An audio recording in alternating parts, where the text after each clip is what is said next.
Cassandra, thanks for joining the CEO Hub today. Oh, thank you very much for having me. Now, you're in an unusual position being a CEO of a business as well as advising CEOs, so you can sort of experience it and observe from the outside. And first, I just want to ask you first, what are the particular challenges of being a joint CEO, which is your position at Pottinger? Is that difficult? Look, actually in financial services, the joint CEO role is quite, I think, quite a common thing. If you look around the world, there's quite a few of us doing the role, and I think the reason is because when you're not a joint CEO, it presents certain challenges. The benefits of the role of sharing the role is that if some person is completely immersed in advising on a particular situation, then the likelihood is that there's still someone who can be focused on your own operations and the importance of making sure staff are happy. Right, so it's a sharing of roles in the sense that one CEO is dealing with clients at a particular time and the other is watching the business. Is that yeah, well, I mean, you've got two people that are thinking about the issues, and the likelihood of having two people at any point in time so totally immersed that they're left with very little time to think about the business is much more unlikely. So I just think it's a sharing of the thinking, a sharing of the load. So there's no sort of formal arrangement where you say you're going to worry about this and I'm going to worry about that. It really is very much a joint role of sharing responsibility for. But a lot of companies are autocracies, aren't they, where it's sort of a dictatorship of one, and it's sometimes hard to imagine how that could be shared in a partnership. A duumvirate, as it were. Yeah, no, I think that's absolutely right, and I think that requires extremely good communication and a very clear discussion about values and what makes a difference to clients, what makes a difference to staff, so that you're very consistent in the way that you apply the leadership. So for us, that works extremely well. Tell us a bit about your own background in developing to a leadership role now. Were your formative years at McKinsey? Look, I don't think there was any one period of time that was the formative time. I think for me it really is the entire career path. School has a role and then university has a role. So for me, I've been in and around financial services for quite some time, and I've indeed had a fairly non-traditional path of where I've moved through various areas of financial services. And so for me, it's been all of those experiences that have been informative and the people that I've met along the way. So I would say the time at McKinsey was indeed a very good time, as was the time in investment banking, and I would say more recently my time running GMAC Commercial Mortgage, as the second largest commercial mortgage bank in the United States at the time, and had an important operation in Asia which I was running, and that I think was very formative because it was a different culture, different challenges, new products, and so I would say there are various parts in my career which were particularly formative. And were mentors important to you?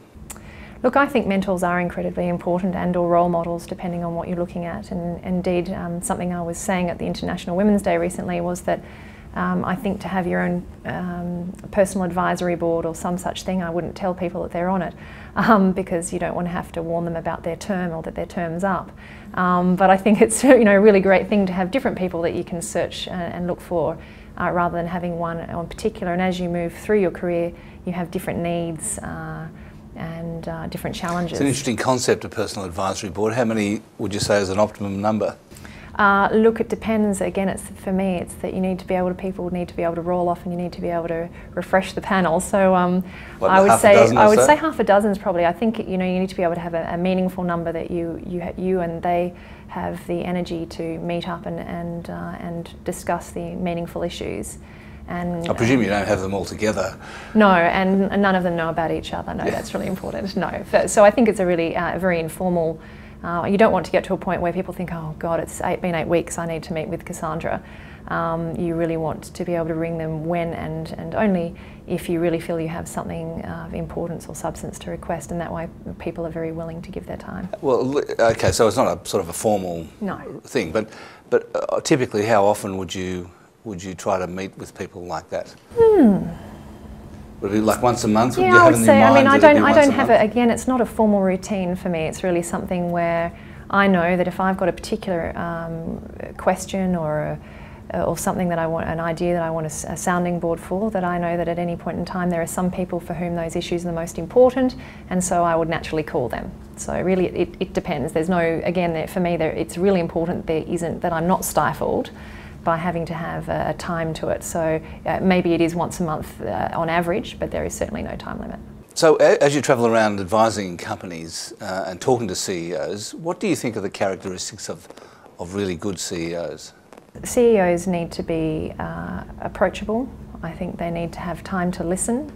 I think all that being said, they need to be decisive. There comes a point in time where they need to have the courage to actually take the decision and to lead. They need to be able to take the team with them. So the ones that I see leave arrogance at the door, so they're prepared to take advice. But at some point in time they realise that they're accountable and responsible for making and setting a path and a course, and they take responsibility. Do you think that combination of humility or a lack of arrogance and decisiveness and courage is an unusual combination? I suppose that's why CEOs are unusual people. I think it is. I think a lot of people think in order to have decisiveness and courage, it naturally comes with arrogance. I actually don't think that's right. I think decisiveness and courage is a completely different attribute that's about taking the available information, at some point plotting a path. So these people tend to be very good navigators as well as leaders. So I do think that to be a CEO it takes a very particular type of character, and I've often said to people who are aspiring to leadership, be very clear on whether you think you are a leader. If you look at that car accident, are you the sort of person when you pass by a car accident, you get out, you've got your mobile phone and you've got a plan. You may not be a nurse or a doctor, but you know that you're quite good at directing and leading what needs to go on in order to avert a crisis. And it's okay not to want to be a leader. So I think that's really important. Not everyone is leadership material, and that's okay, because we need some people that are very happy to turn up and do a really great job and deliver the outcomes that the leaders set. I read that you once said that if it had been Lehman Sisters instead of Lehman Brothers, the global financial crisis might have been quite different. Were you making a general comment there about maleness in corporate life and in finance and in business, and the effect that has on the way things play out? I will make one slight correction there, because you're absolutely right that was something that I was on a panel just the other day with Gillian Siegel, and I think, to be fair, that was Gillian's comment, but I did laugh heartily at Gillian's comment, and I do think she was making the comment that if there was better gender diversity at senior management and on the board level, that maybe some crises might be averted, because you get a better mixture of perspectives and a better mixture of risk appetite and so forth when you're looking at different qualities and attributes of men versus women, I guess, in this circumstance. So not personally my joke, but I did have a good hearty laugh at it. I do think there's a great argument, obviously very much currently playing out, about gender diversity. Do you think that female CEOs are different, very different to male CEOs?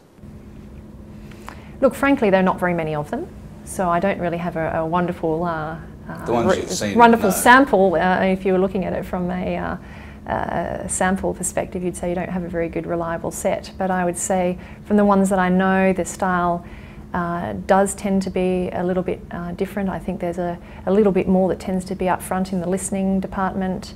A little more focus tends to be on the well-being of staff. But all that being said, as I said, it's a very small sample. I think that more importantly for me are the common attributes between men and women leaders and what makes a good leader, which are the ones that we've discussed already, about the decisiveness and the approachability and you mentioned the word humility, which I think is a really, really excellent word. There's been a lot of debate recently about quotas for boards of directors. What's your position on that? Look, I've made no apology for my position in terms of the fact that although I very much like the concept behind ASX guidelines, and I'm very pro self-regulation and people making good decisions, and I believe a good decision would be to see much more gender balance and indeed diverse balance on boards, not just on gender. And it is more palatable, the ASX guidelines as they currently stand, with absence of targets specifically, and I will be surprised, however, if we get there. We're coming from such a low base that I think in order to get there anytime soon, being somewhat an impatient person, I will be surprised if we don't have to implement targets and or quotas above and beyond the ASX guidelines in a couple of years. So you think that we should implement quotas? I think we should have a time frame that says if we don't start seeing if we don't overlay some targets and if we don't start seeing achievement towards these targets by a certain date, then yes, we should bite the bullet and implement some quotas. And should the quota be 30 or 40%? Oh, look, that's a really target? Excellent question. I would start with a target of 30%, and I think towards 40% is probably a better balance, but I think 30% is such a radical change from where we've been that if we got there, it would be really great to sit back and reflect on that change and really allow that to run and see what enhancements, improvements that does bring. It's been great talking to you, Cassandra. Yeah, no, thank you very much. Thank you. Thank you.